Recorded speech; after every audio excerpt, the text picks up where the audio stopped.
नमस्कार, मी गौरी सारंग महाराष्ट्र नेक्स्ट मध्ये तुम्हा सगळ्यांचं स्वागत करते। बघूयात आठवड्याभरातील काही महत्त्वाच्या बातम्या। विकसित भारताच्या संकल्पनेत महाराष्ट्राची भूमिका महत्त्वाची असून महाराष्ट्र हे देशाच्या विकासाचं ग्रोथ इंजिन असल्याचं मुख्यमंत्री देवेंद्र फडणवीस यांनी सांगितलं। मंत्रालयात 80व्या स्वातंत्र्य दिनाच्या निमित्तानं झालेल्या मुख्य शासकीय समारंभात मुख्यमंत्र्यांच्या हस्ते ध्वजारोहण करण्यात आलं। शेतकऱ्यांसाठी पुण्यश्लोक अहिल्यादेवी होळकर कर्जमाफी योजनेतून 56 लाख शेतकऱ्यांना 36,000 कोटी रुपयांची कर्जमाफी देण्यात येत असल्याचं त्यांनी सांगितलं।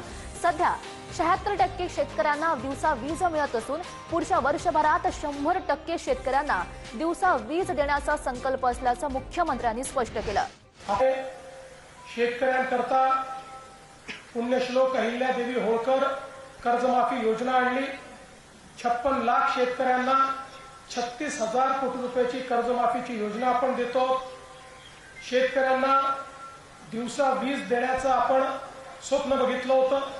76% शेतकऱ्यांना आता आपण दिवसा वीज देतो आणि पुढच्या वर्षभरामध्ये 100% शेतकऱ्यांना दिवसाची वीज हा देण्याचा आपला संकल्प आपण पूर्ण करणार आहोत।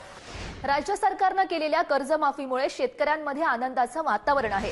राज्य सरकारने पुण्यश्लोक अहिल्यादेवी होळकर शेतकरी कर्जमाफी योजना जाहीर केल्यानंतर पहिल्या टप्प्यात 6,22,000 शेतकऱ्यांच्या खात्यावर रक्कम जमा झाली।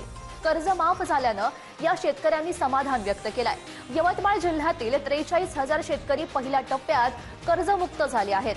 कर्जमुक्त झाल्यानं बोथ बोडन गावातील शेतकऱ्यांनी सरकारचे आभार मानले।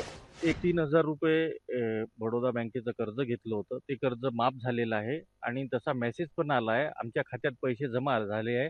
येत्या 2-3 दिवसात आम्हाला पीक कर्जाचं नवीन वाटप आमच्या बँकेकडून मिळणार आहे। 2 लाख रुपये कर्ज होतं, माफ झालेलं आहे।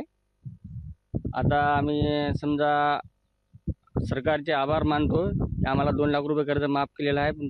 सोमवारचा जे वाटप आहे ते पूर्ण लवकरात लवकर करावं म्हणून अशी विनंती आहे। जालन्यातील रेशीम कोष बाजारपेठेच्या नवीन इमारतीचं मुख्यमंत्री देवेंद्र फडणवीस यांच्या हस्ते लोकार्पण करण्यात आलं। जालना ही सिल्क, सीड आणि स्टील सिटी म्हणून ओळखली जाते। नव्या बाजारपेठेमुळे रेशीम उद्योगातून मोठी अर्थव्यवस्था उभी राहण्याची संधी निर्माण झाली आहे, असंही मुख्यमंत्र्यांनी सांगितलं। मुख्यमंत्र्यांच्या उपस्थितीमध्ये रेशीम कोषाची बोली प्रक्रिया पार पडली आणि पहिल्याच बोलीत रेशीम कोषाला 961 रुपये भाव मिळाला। अल्पभूधारक शेतकऱ्यांसाठी रेशीम शेती हा चांगला उत्पन्नाचा पर्याय असून बाजारपेठेचा लाभ घेण्याचं आवाहन सुद्धा मुख्यमंत्री फडणवीस यांनी केलंय। मुंबईच्या पायाभूत सुविधांना नवी गती देत MMRDAच्या विविध महत्त्वाकांक्षी प्रकल्पांचं लोकार्पण आणि उद्घाटन करण्यात आलं। सांताक्रूज चेंबूर लिंक रोड 2 आणि चेंबूर मेट्रो स्थानकामुळे मुंबईतील पूर्व पश्चिम उपनगरांना जोडणारा प्रवास अधिक वेगवान आणि सुलभ होणार आहे।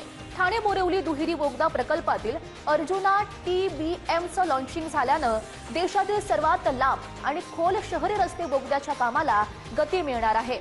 तर BKC कनेक्टरमुळे BKC ते पूर्व द्रुतगती महामार्ग हा 1.62 किलोमीटरचा सिग्नल मुक्त मार्ग उपलब्ध होणार आहे।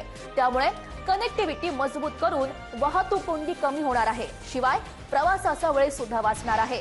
स्वातंत्र्य दिनाच्या मंगल दिनी राज्यातील 124 आरोग्य संस्थांचं उद्घाटन तसंच ठाणे जिल्ह्यातील बदलापूर उपजिल्हा रुग्णालय आणि खर्डी येथील ग्रामीण रुग्णालयाचं उद्घाटन झालं।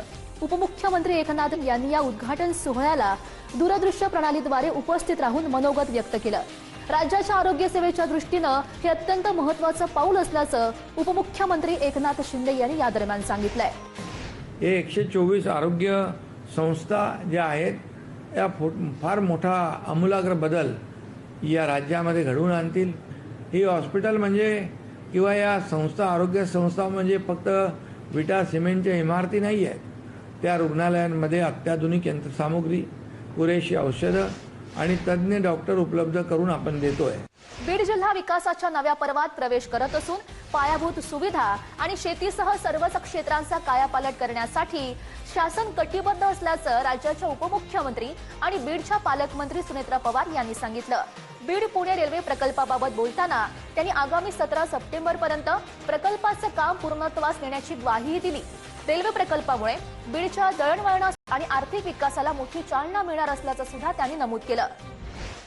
अहिल्यानगर बीड रेल्वे मार्ग पूर्ण होऊन गेल्या मराठवाडा मुक्ती संग्राम दिनाच्या मुहूर्तावर आपल्याला सगळ्यांनाच माहिती आहे की 17 सप्टेंबर 2025 रोजी या मार्गावर अनेक वर्षांनी रेल्वे धावलेली आहे.